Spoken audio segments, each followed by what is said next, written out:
Before we're dismissed to class, we'll sing number 7, Saints Lift Your Voices.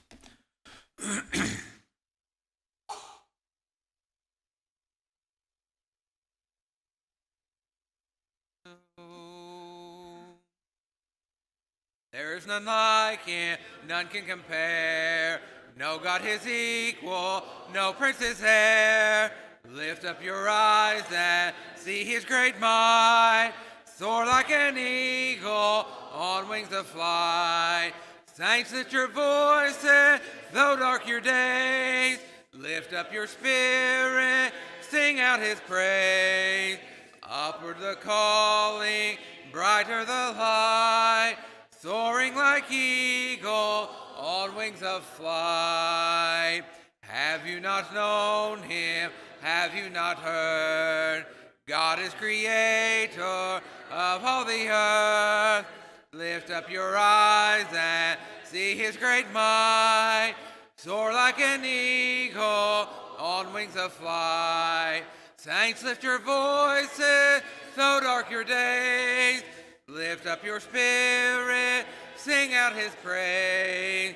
Upward the calling, brighter the light. Soaring like eagle on wings of flight. Some will grow weary, sin they'll pursue. Servants of God, their power he'll renew. Lift up your eyes and see his light. Soar like an eagle on wings of flight. Saints, lift your voices, though dark your days. Lift up your spirit, sing out his praise. Upward the calling, brighter the light. Soaring like eagles on wings of flight. Now be dismissed to class.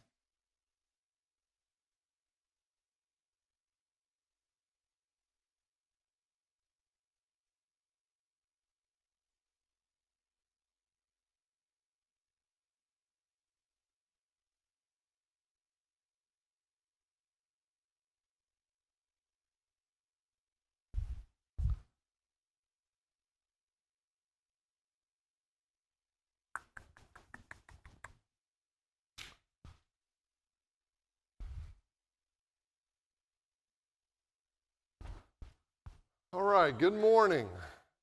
All right, everybody's awake and excited. Who said no? I'll try to wake you up this morning. We are in Numbers. If you want to go ahead and be turning to Numbers, we're in Numbers 7 and 8 today. Okay, let's take care of a few little things here. So, the material, we're going to make sure and hand out material. I'll need some guys to, Austin, if you can help me, Richard, if you can help me for today. Now, here's what I need to know. Somebody who's really up to date on your notebook. What's the last page that you have there? Just tell me the chart number. You'll see these little chart numbers. Alan, are you up to date?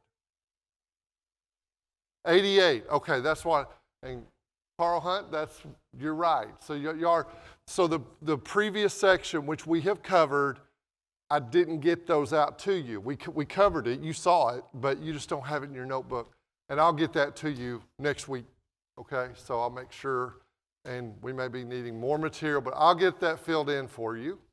But I'm glad that somebody noticed I don't have that section. Some of you didn't know you didn't have that section. Okay, so I appreciate that. We'll go ahead and get this material for today out there, and I'll make sure and get that filled in for you. Okay. And if you were in class, it will be a good refresher when you get that material. And if you weren't, then you can go back, and if you're really diligent and you actually want to listen to the class, you can do that and also have your notes, okay? So I'm going to let them hand that out before we get cranked up here. We're going to back up just a little bit to refresh our minds here.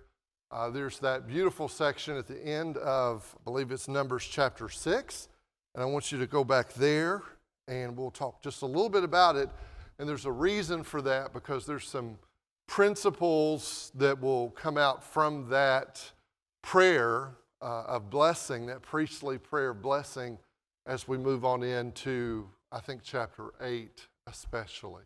Okay? All right. Anybody who wants a lesson who doesn't have one, can you raise your hand for me? Okay. All right. We're getting there.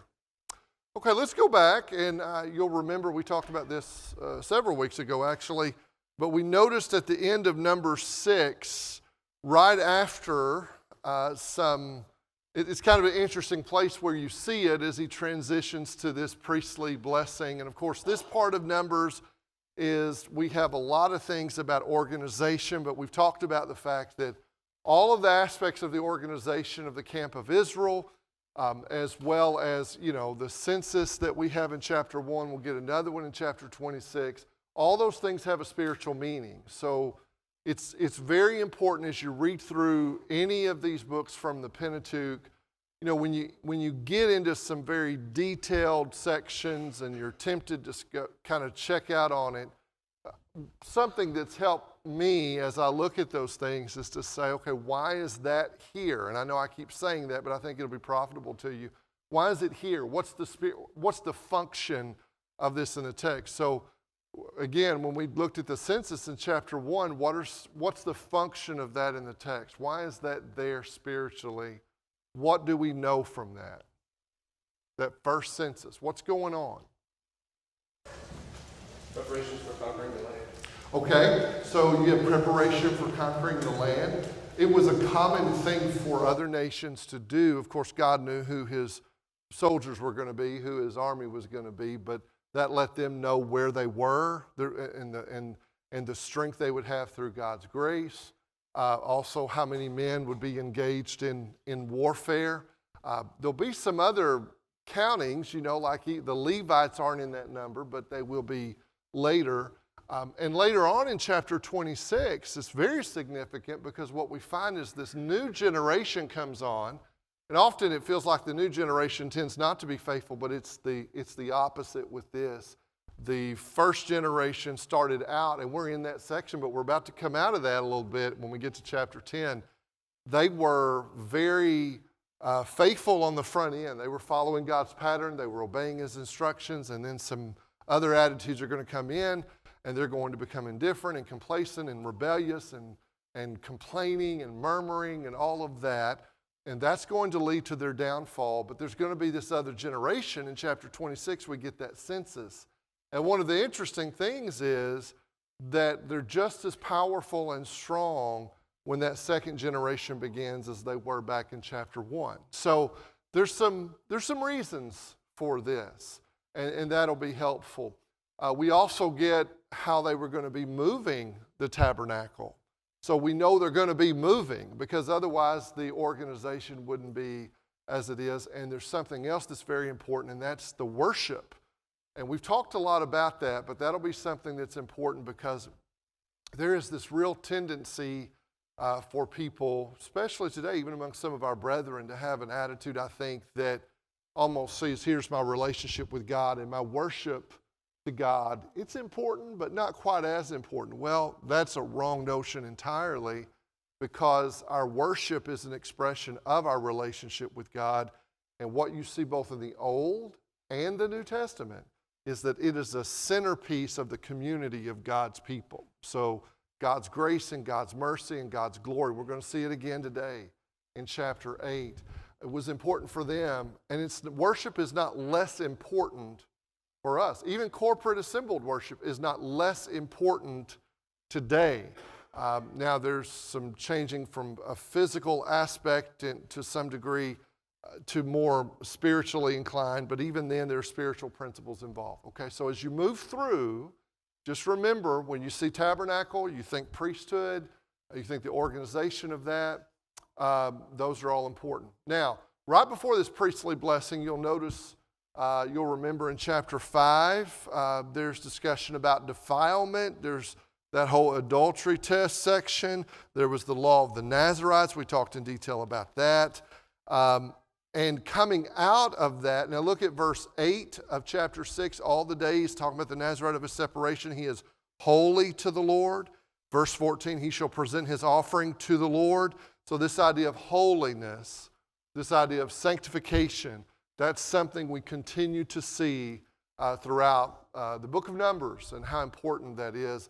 And of course, we came to chapter 6. So let's again read chapter 6. It's a very encouraging section to set up some other things that we want to look at. Chapter 6, verses 22 through 27, if we can read that. Richard, if you would. And the Lord spoke to Moses, saying, Speak to Aaron and his sons, saying, This is the way you shall bless the children of Israel. Say to them, The Lord bless you and keep you. The Lord make his face shine upon you and be gracious to you. The Lord lift up his countenance upon you and give you peace. So they shall put my name on the children of Israel, and I will bless them. Okay. Now, one of the things in Numbers, and I will tell you, I've read it several times in the last couple of years, and if you just sit down and you say, I'm going to do Bible reading on Numbers, and I'm going to take my time and work through it, there will be, to me, there was for me a feeling of intensity of the wrath of God and the judgment of God because we see cases of rebellion and God's judgment. However, it would be a significant mistake in our reading of Numbers to not see that there's also a lot of language. Now, sometimes it's nuanced in a certain way, but like this, where he speaks of God's provision and God's grace and God's mercy and God's love. So the idea that the Old Testament is just a God of judgment, that's all it is, and the New Testament is just a God of mercy and forgiveness, and that's all it is, that's actually not the case at all. Now, are there predominant themes that get emphasized in the New Testament because of Jesus? Yes. We see a lot about his grace and his mercy, but we also see language about God's judgment. But when we come to the Old Testament, predominantly, when Israel rebels from time to time, you're going to see God's judgment and God's wrath. But you're also going to see that God wants to be in relationship with his people. He wants to be in this covenant communion with them, and he goes to great lengths to make this possible. Okay, so there's going to be real continuity. So when you notice this prayer, just notice these phrases here, and we saw this before, but I want you to see this because it will be helpful as we move forward. He mentions phrases like bless and keep and shine and being gracious and lifting up and giving peace. That's God's desire. It always has been, and it always will be for his people. He wants to bless us. He never intended on us to do well by ourselves. We've been created for relationship with him, and he desires relationship with us. And we noticed before, I'll just make the point, Psalm 67 and 121 seem to be at least alluding and referencing back to Numbers. So that's, it's interesting when you read this prayer, it feels like it's something from the Psalms. Well, it's actually from Numbers, but the psalmist certainly references back to this.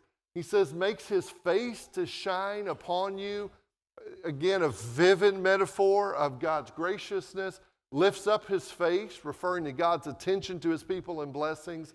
And I actually think, it's not explicitly stated here, but as we move forward, and we're going to see this today, I hope, Jesus is the ultimate fulfillment. Now, God wanted to fulfill this with Israel then, but there's a sense in which even the existence of Israel is a foreshadowing of what God's people will be and the Christ to come. And so he mentions his name, and we talked about how the name of God is not just a particular series of syllables put together, but it's talking about his character, his integrity, who he is, his identity. Maybe identity would be the best way to look at this. So we looked at number 7, and I pointed out to you it's the longest chapter in the Bible other than Psalms 119, and you look at that and it's kind of scary for some of us because it's just a lot of repetition with these different tribal names and their offerings and various offerings, and you can almost get overwhelmed with the detail, but the detail matters. But I want us again to see the bigger picture. So we talked about how chapter 7 describes the offerings that are made to the Lord. It reviews an occasion which occurred a month before the census with the book, which begins in chapter 1. So when you're reading Numbers and you hit this, realize he's describing what was going on in the construction of the tabernacle. Chapter 7, let's just go over this one more time. Chapter 7, verses 1 through 88. Offerings are brought when the tabernacle is completed. So that tells you that it was built, it was completed. These are offerings that are brought. God communicates with Moses above the mercy seat. That is very significant. I think I mentioned this before. But the word propitiation, anybody, does that word ring a bell for you in the New Testament? What's the word propitiation about? Painted mercy seat. It's in Romans 3. Yeah. It's at the end of Romans 3. So Jesus is said to be our propitiation. Now, sometimes there's some misunderstanding about it, but I think what it really means is the idea that he was the sacrifice for our sin that fulfilled God's sense of justice and also mercy and shows God mercy. One of the few places in the New Testament where we see it being used, that's what Bo is talking about, the mercy seat that's talked about in Hebrews 9, which, by the way, is using that old tabernacle and the furnishings of the tabernacle as a foreshadowing of what Jesus gives us in the new covenant. The word propitiation is connected to the idea of the mercy seat in the original. So that's kind of interesting to me. We're going to talk more about this lampstand, but the lampstand provided light in the tabernacle. The Levites were consecrated to serve. The Passover eventually would be observed. So as they're getting ready, now think about this, as they're getting ready to move, eventually, at least that was the hope, that they would be able to move, and they turned a really short trip into a really long trip, and they never got there.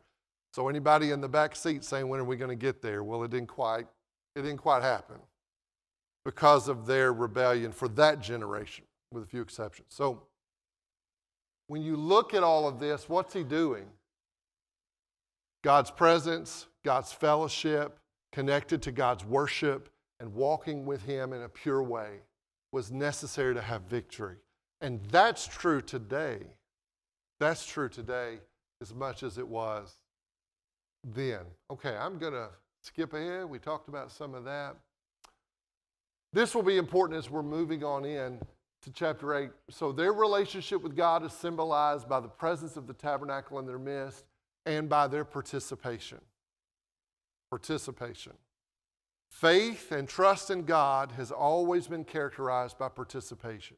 So the idea that I have faith, but I'm not participating in praise, I'm not participating in worship, I'm not participating in my walk with the Lord, that's never been the nature of the relationship that we have with God. And I mentioned to you, if you wanted to go back and get some background, you can look at Exodus 40 and Leviticus 8, and it harmonizes very nicely with what's going on here. You guys remember the story of Uzzah? What happened with Uzzah? Go ahead. What you got? Oh, I thought you were raising your hand, Lauren. He did. Yeah, that's right. He touched something he wasn't supposed to touch, and sometimes we feel sorry for Uzzah, but that whole scenario should never have been happening in the first place, really. So God's pattern and authority, and the more we read through Numbers, you go, oh, okay, that's why that happened. So 2 Samuel chapter 6 talks about that again, God's pattern. Now, did God love his people? Sure. I mean, that's like a rhetorical question.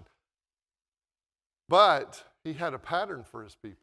And today we're going to get even further into finding out how important that pattern was. We'll move on ahead and get us to where we want. Okay, I want you to notice this. We touched on this.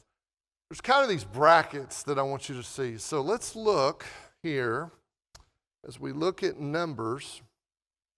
One of the themes is God's relationship with Moses. So Moses, you'll notice in chapter 7 and verse 89, this is on chart 103 in your material, page 4.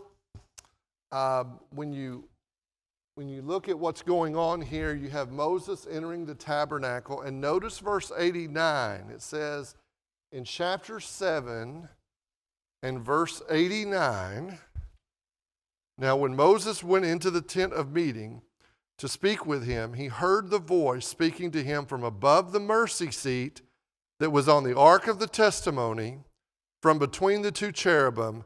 So he spoke to him. That's a significant statement. So Moses and Yahweh have this relationship that's really rather amazing, and really there's a sense in which Moses, and we see this in the New Testament, although Christ was greater than Moses, there's something here pointing toward that idea. So if you look at verse 89, that's an important section. So God's voice comes from above the mercy seat that rested on the ark of the testimony, from between the two cherubim. The passage began with a message from God. Go back to chapter 7 and verse 11. Go back to chapter 7 and verse 11. You'll notice, then the Lord said to Moses. So this language of the Lord speaking to Moses, the Lord talking to Moses. So the Lord says to Moses, and see, if you look at chapter 7, I can see why if you're just reading through that, that gets lost almost. But it's got to come off the page to us a little bit. So you have chapter 7 and verse 11, the Lord said to Moses. You have chapter 7, chapter 7 and verse 89. And then I want you to look at something else as we think about this. Go on into chapter 8 and verse 1. What happens again? Then the Lord spoke to Moses saying. So there's these detailed sections and they're important, but God is speaking to Moses. Moses is God's representative in a sense, in a very real sense. So Moses enters the tabernacle, so there's this special communion with God in 789. 711 says he gets this message from God, and in a sense it ends with God speaking to Moses in chapter 8 and verse 1. That's important, and let's think about it from the standpoint of the New Testament. So when we look at today, does God speak to us? Obviously not through Moses. Does God speak to us through what Moses wrote down? I mean, do we learn about God from that? Sure. Do we learn from what's been inspired of the Holy Spirit from the prophets? Well, we learn. We see the fulfillment in the New Testament. But look at Hebrews chapter 1. Let's read Hebrews chapter 1 in verses 1 and 2. Hebrews chapter 1, verses 1 and 2. And this connection between Moses and Christ and the law that was given to Moses and the law of Christ, the gospel of Christ, the new covenant, there's a lot of that going on. So let's read Hebrews chapter 1, verses 1 and 2. Jason, could you get that, please? God, who at sundry times and in divers manners spake in times past unto the fathers by the prophets, hath in these last days spoken to us by his Son, whom he hath appointed heir of all things, by whom also he made the world. Okay, very good. Let's kind of contrast this a little bit and think about it. So God is speaking to us through Christ. So his point is, if you're not listening to Jesus, you're not listening to the gospel, you're not listening to the new covenant, then you're not really walking in a relationship with God, because that old covenant was just foreshadowing that. Let's go further. Look at Hebrews chapter 12 and let's read verses 18 through 29. Bo, can you read that for me? Hebrews chapter 12, verses 18 through 29. Now, here's the thing. Moses had this special relationship with God, but when you look at the camp, did every Jew have that kind of access to God? No, they did not.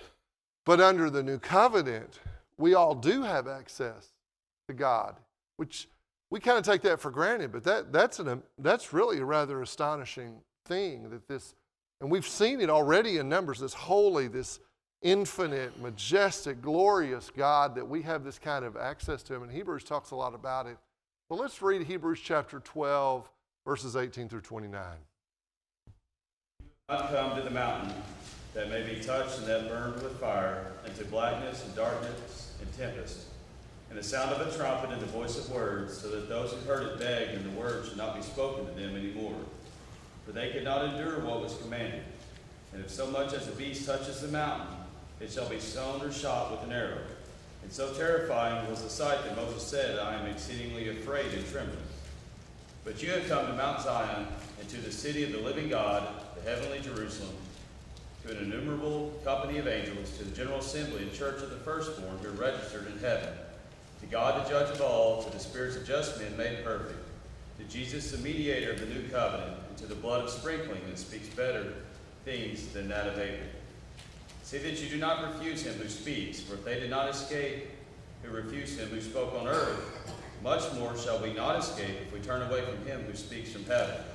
His voice then shook the earth, but now he has promised, saying, Yet once more I shake not only the earth, but also heaven. Now this, yet once more, indicates the removal of those things that are being shaken, as of the things that are made, that the things which cannot be shaken may remain. Therefore, since we are receiving a kingdom which cannot be shaken, let us have grace by which we may serve God acceptably with reverence and godly fear. For our God is a consuming fire. Thank you, brother. So, this is interesting. Look at verse 18. So he describes this case, this contrast of Sinai and Zion, as he describes it. And he talks about lack of access. I mean, there's a remoteness about that just because of God's power. So something had to happen to open up that access to us. But he does describe this. Now, even with that, look at verse 25. This contrast that Christ is greater doesn't mean we listen to him less. It means we need to be careful to listen to him. Some might get the idea that, well, under the new covenant, is there still a pattern for us? Yeah, we still have a pattern. It's a different situation than what was in the Old Testament. But we still have a pattern. We still have commandments. And something also very good. So we get this grace of God that gives us access in Hebrews chapter 12. But look at verses 28 and 29. Even under the new covenant, even with access, our access to God is not an irreverent access. It's not trivial. It's not something we take for granted. So if you look at verses 28 and 29, he says, Therefore, since we receive a kingdom which cannot be shaken, let us show gratitude by which we may offer to God an acceptable service. But how do we offer it? Now, this is under the new covenant. How does he say we're to offer it? With reverence and awe. Then he says, now this takes us back to Old Testament narrative and story and teaching. He says, for our God is a what? Consuming fire. Now come back to Hebrews chapter 10. Look at Hebrews chapter 10. And again, notice the language. He says, God's grace, God's done all this to provide us with his grace and all of these blessings, but there's responsibility that comes with grace. So you'll notice in verse 29, how much severe punishment do you think he will deserve who has trampled underfoot the Son of God and has regarded as unclean the blood of the covenant by which he was sanctified and has insulted the Spirit of grace? So if we have all this access, how is God going to deal with us if we're irreverent? He says in verse 30, for we know him who said, vengeance is mine, I will repay. And again, the Lord will judge his people. Verse 31, it is a terrifying thing to fall into the hands of the living God. So on one hand, we have this beautiful access to God. Come back to Hebrews 9 and you go, okay, well, how do we have that access to God? How did this happen? Because they didn't have that kind of access. Well, Hebrews chapter 9, it explains it. He says in verse 13, for if the blood of goats and bulls and the ashes of a heifer sprinkling those who have been defiled sanctify for the cleansing of the flesh the outer ceremonial cleansings, how much more will the blood of Christ, who through the eternal Spirit offered himself without blemish to God, cleanse your conscience from dead works to serve the living God? Come back to Hebrews 4. We have it through Jesus. He says in chapter 4, therefore, since we have a great high priest. Now remember, we've been talking about this high priest who would go into the Holy of Holies. And Hebrews 9 also talks about that. How Jesus went into the real Holy of Holies and offered himself as our sacrifice and as our intercessor and mediator. But here he says, therefore, since we have a great high priest who has passed through the heavens, Jesus the Son of God, let us hold fast our confession. For we do not have a high priest who cannot sympathize with our weaknesses, but one who has been tempted in all things as we are, yet without sin. So it's because of him, not us. Therefore, let us draw near with confidence to the throne of grace, or boldness to the throne of grace, so that we may receive mercy and find grace to help in time of need. So I want you to think about something. There's a difference in confidence and boldness to come into the very presence of God, for instance, in prayer, in worship, in service to him, and arrogance. Those aren't the same thing. And some might get the notion that if you're confident in coming in, that's arrogant. No, it's not arrogant. It's to be reverent. But on one hand, he warns us about irreverence. But on the other hand, he encourages us to have confidence in coming into his access. And then you'll notice Hebrews 3, and then we'll come back to Numbers. But we have this kind of comparison contrast between Moses and Jesus. Notice there in verse 2, he says, he was faithful to him who appointed him, as Moses also was in all his house. So Jesus was faithful, and Moses was faithful. Now we know the ending of Moses' life, but the general picture of Moses is that he was a very faithful servant of God. And then he says, for he was counted worthy of more glory than Moses, that's Jesus, by just so much as the builder of the house has more honor than the house. For every house is built by someone, but the builder of all things is God. Now Moses was faithful in all his house as a what? Servant. He goes on, for a testimony of those things which were to be spoken later. Now catch that. As a testimony for things that are going to come later. But Christ was faithful as a what? Son. You know, you think about what's the difference in the son and a servant? What does the son have? Inheritance, authority. There's a difference in a son's relationship with the father and this idea of a servant. Now, was Jesus a son and a servant? Yeah. But there's something going on here, okay? So when we read through Numbers and you see these things, it's interesting because as you come to Hebrews, you in the New Testament, you see this fulfillment and you see what it means for us. The more you learn from Numbers, the more you understand when you come to the New Testament. The more you learn from Exodus and Leviticus, the more you go, oh, okay, I see the significance of exactly that. So we have all of that regarding the sacrifice of Christ and us being made holy and us dwelling in a spiritual temple today. Okay, let's go on to chapter 8. So Numbers chapter 8, let's go back there.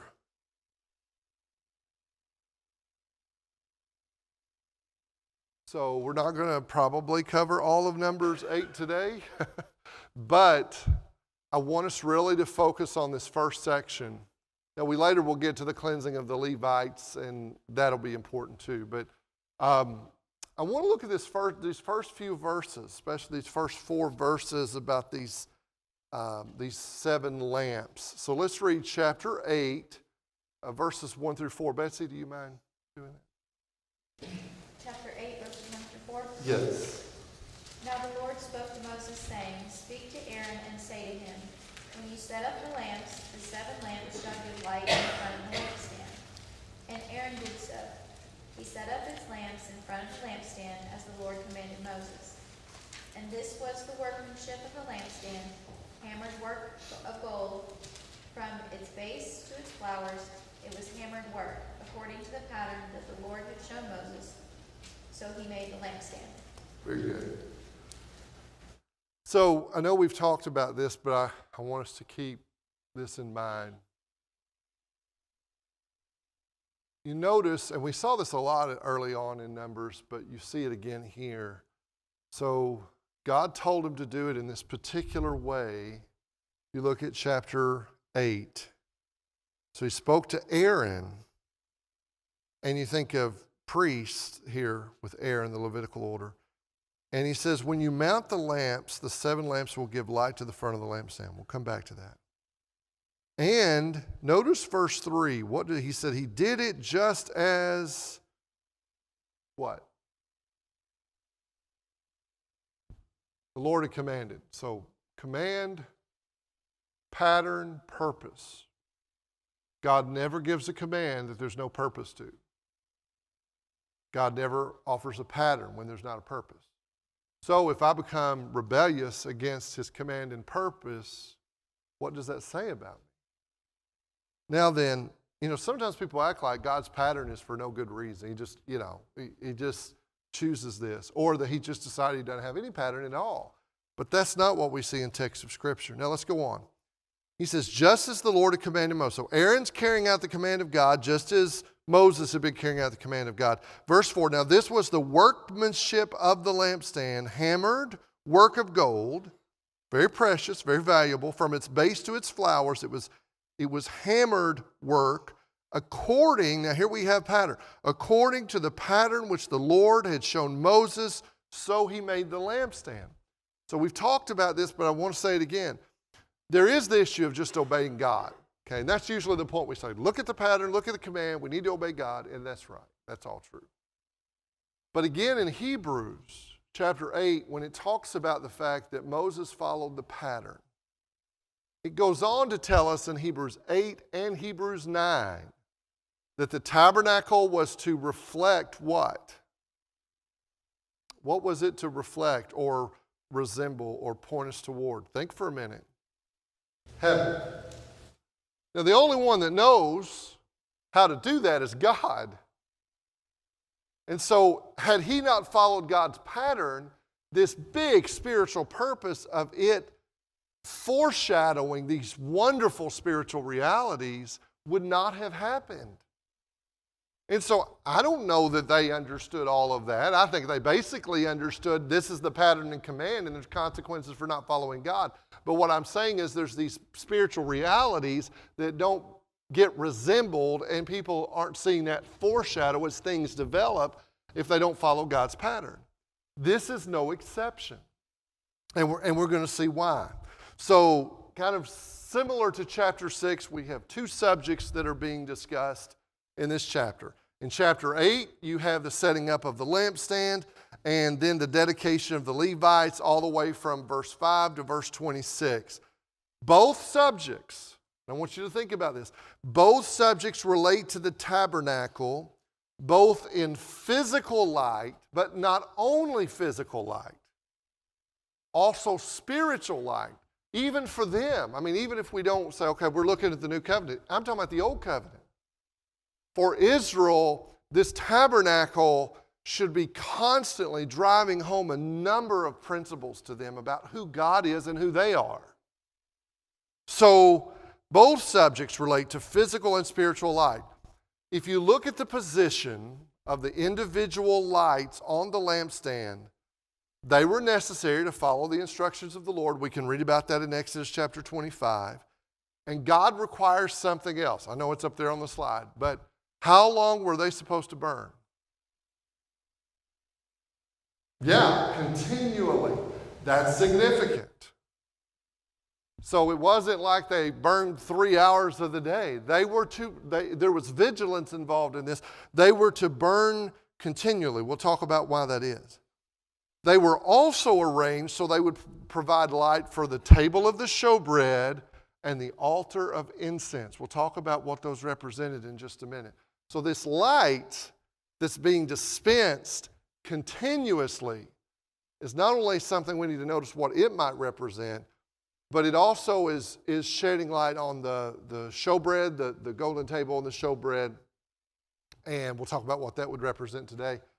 And then also it would emphasize the altar of incense. Okay. Now then.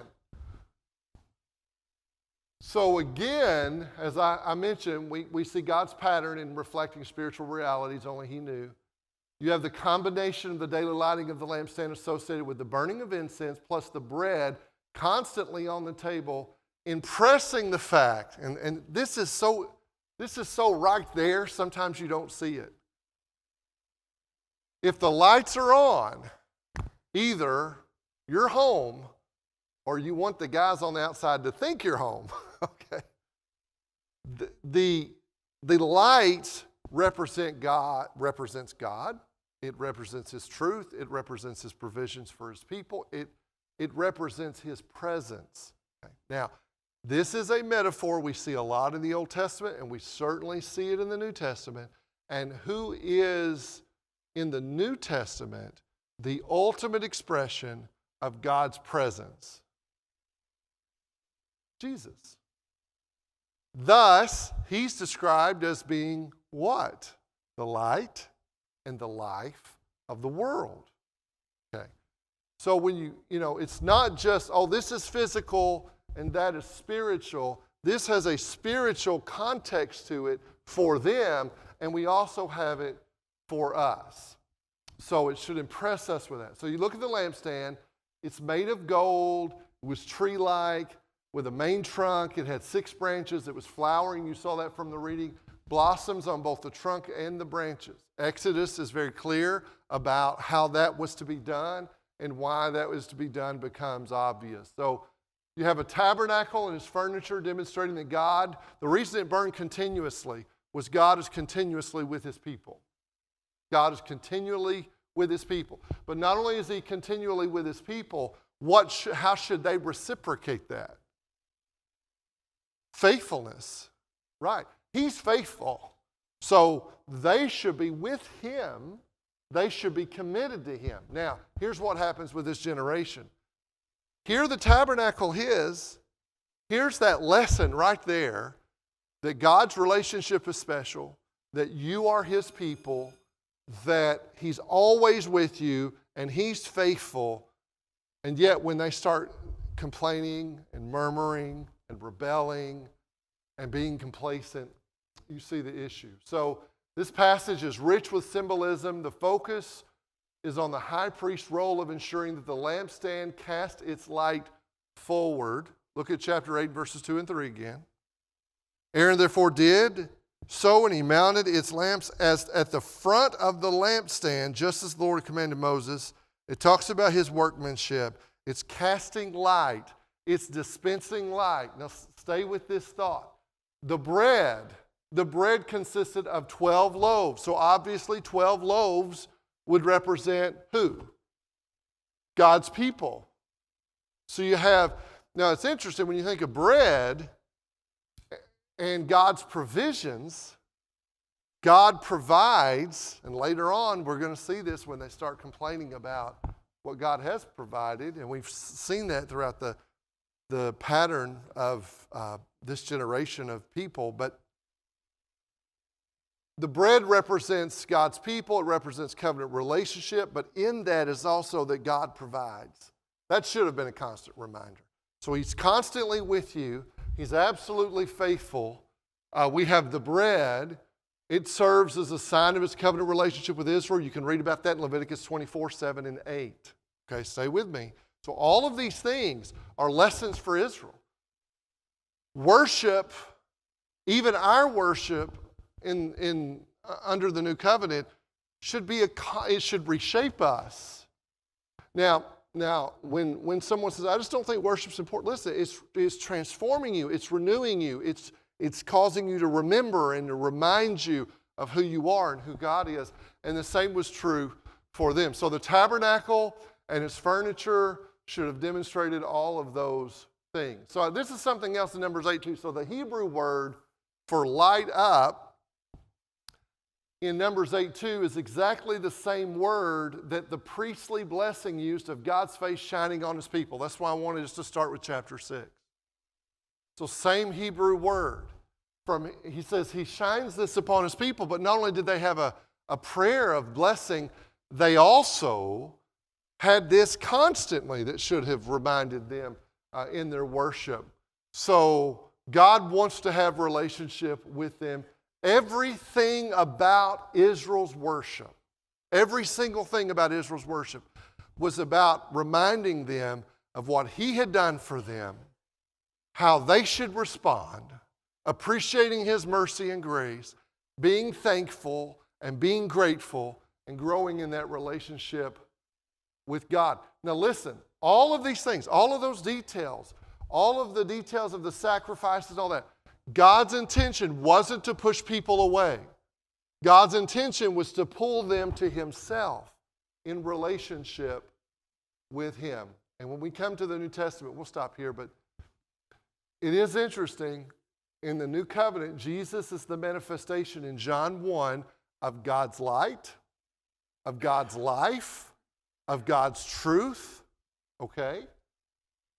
We see John 6, he's the bread of life. And I do want to mention this to you just quickly. So Zechariah, now there's a few different details, but Zechariah employed in his revelation this idea of the lampstand representing God's truth and light and presence in the visions he saw. In Revelation chapter 1, do you remember the beginning of Revelation chapter 1? And Jesus is walking around, and what's described as him walking around? Right, 7 candlesticks. We can talk about what that represents, but I think it's pretty clear because he tells you in Revelation 1:20 that it represents the 7 churches. They were to be dispensing the light of God. They were to be dispensing and showing the light of God. They are only a reflection. Israel was supposed to be a reflection of God's light. We're supposed to be a reflection of God's light.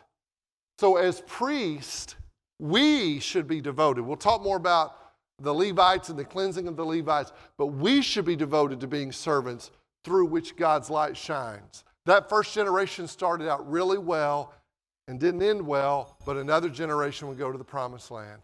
But we are to be priests as well. Thank you for your good attention.